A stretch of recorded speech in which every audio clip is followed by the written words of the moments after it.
প্রিয় দর্শক, আমরা ভূমিকা সাধারণত দীর্ঘায়িত করি না, শুধু অনুরোধ করি আমাদের আলোচনা বস্তুনিষ্ঠ এবং আপনার চিন্তাধারার সাথে মিলে। এমন হলে আপনি আমাদের চ্যানেলকে সাবস্ক্রাইব করে আমাদের সাথে যুক্ত থাকতে পারেন। মানে মানুষ যে এখন মারা যাবে, মারা যাওয়ার পরে যে আপনি মামলা করবেন আন্দোলনের, আগামীতে এই মামলাগুলো আর চলবে না। কারণ অনেককেই আমরা দেখেছি তারা ফিরে আসতেছে 5 মাস 6 মাস 1 বছর 1.5 বছর পরে ফিরে আসতে দেখেছি। আমরা দেখেছি ফিরে আসছে। তাহলে এই যে গণ আসামি দিলেন, আওয়ামী লীগের নেতা হোক, শেখ হাসিনা হোক বা যেই হোক, যাকেই দিয়ে থাকুক না কেন, এই মামলাগুলো তো হাস্যকর অবস্থায় পরিণত হবে।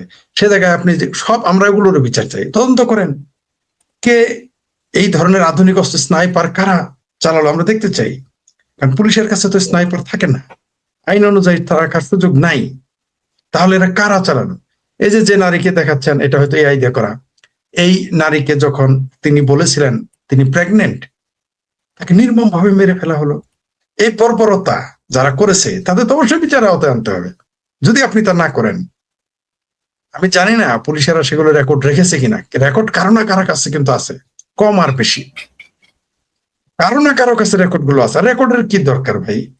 তারা নিজেরাই তো বলেছে পুলিশ মেরে ফেলেছে, তারা নিজেরা অন ক্যামেরা বলেছে, পুলিশের সামনে বলেছে, সেগুলো মিডিয়াতে এসেছে, আমরা দেখেছি। অনেকেই বলেছে তারা থানা জ্বালিয়ে দিয়েছে, গর্বভরে স্বীকার করে পুলিশকে মেরে ফেলেছে, গর্বভরে স্বীকার করে। এখন তো নতুন করে তো সাক্ষী নেওয়ারও দরকার নাই, তাদের ধরলেই হয়ে যাবে। আবার একটা একটা টুপি আলাদা দাঁড়িয়ে আলাদা দেখলাম, সে বলতেছে যে তারা আগেই প্ল্যান করেছিল কিভাবে থানা জ্বালিয়ে দিবে, সেটাও রেকর্ড আছে।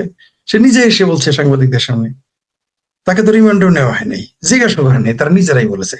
তারা মেট্রোরেল পুলিশে নিজেরাই বলেছে, পুলিশ তারা বলেছে যে পুলিশ না মারলে তো বিপ্লব হইতো না, তাদের ভাষায় আর কি।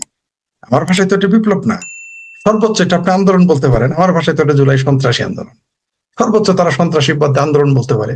কিন্তু আমরা ফলাফল কি দেখলাম? এই যে এখন যে তদন্তের কথা উঠছে, তারা দেখবেন যে আমার ভাবির ছেলে গালপোলা, আগে ছিল গালটা আমার সাথে বেশি করতেছিল, পেট ছিল পিঠের সাথে লাগানো, তার এখন গালের যে মাংস, বাপরে বাপ, পেটে যে মাংস, মানে মানুষ তো এখন তার পেট দেখলে বলে বাতিজা পেট কমাও, এরকম অবস্থা।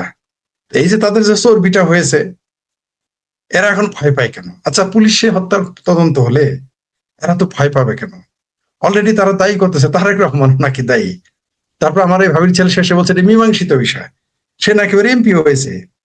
কত বড় গর্ধব একজন আমাদের দেশের আইন প্রণেতা বীর মুক্তিযোদ্ধা ফজলুর রহমান বলেছেন, এরা তো রাজনীতিবিদের ব্যাগ টানার যোগ্য না, কথা সত্য।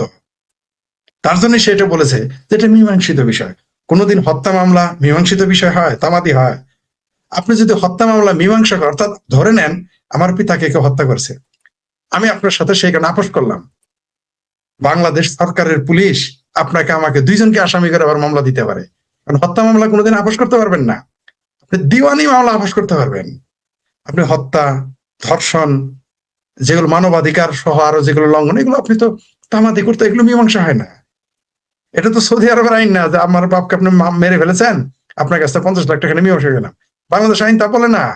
বাংলাদেশ আইন এই সুযোগ নাই, একটা ভাবে সে মাপ পেতে পারে। ধরেন আপনি আমার বাবাকে মেরেছেন, আপনার শাস্তি হয়েছে, কোর্ট আপনাকে রায় দিয়েছে ফাঁসি দেওয়ার, সুপ্রিম কোর্ট আপনার আপিল বাতিল, প্রেসিডেন্ট মাফ করতে পারে, সেটা একমাত্র পারে প্রেসিডেন্ট। আমিও পারবো না, আমার বাবার খুনি আপনি, আপনাকে আমিও ক্ষমা করতে পারবো না, আমার পরিবার পারবে না। কারণ হত্যা মামলা কোনোদিনই তামাদি হয় না, সুযোগই নাই। বরং আপনার সাথে যদি আমি আপোষ করি, আমি যে আমার পিতা হত্যা মামলা আপোষ করছেন, আমার নামে মামলা হবে, এটা আইন বলে। আপনি তো একটা দেশ তো সংবিধান দিয়ে চলে, সংবিধান থেকেই তো আইন আসে। আপনি আইনের বাইরে তো চাইতে পারেন। যে আমার ভাতিজা বলে এটা মীমাংসিত বিষয়, পরের টুকু আপনি তখন দেখাইতে পারেন, পরের বাক্যটা হচ্ছে এটা মীমাংসিত বিষয়। আমার ভাবির পোলা জানে না, এমপি হওয়ার পরেও জানলো না যে হত্যা মামলা কোনোদিন মীমাংসিত বিষয় হয় না। এই মামলা চলছে, চলবে, তদন্ত হবে। তারা, আমার ধারণা এরা সব পালিয়ে যাবে, আমার ধারণা। তারা বিএনপি এটাকে অস্ত্র হিসেবে ব্যবহার করে, বিএনপি কিন্তু এটা তদন্ত আরেকটা কারণে করবে। অর্থাৎ এরা যেমন লাভ দিতেছে না, বিএনপির বিরুদ্ধে লাফালাফি করতেছে, বিএনপিও তাদেরকে দমিয়ে রাখার জন্য এই পুলিশি তদন্তটাকে একেবারে অস্ত্র হিসেবে ব্যবহার করবে। ঠিক যেমন আওয়ামী লীগকে মূলা দেখাবে, তোমাদের তো আমি নিষিদ্ধতা তুলে নিব, তোমরা মামলা করো, বা আমরাই তুলে নিচ্ছি, এইভাবে আওয়ামী লীগের সাথে তারা ইঁদুর পেরাল খেলবে।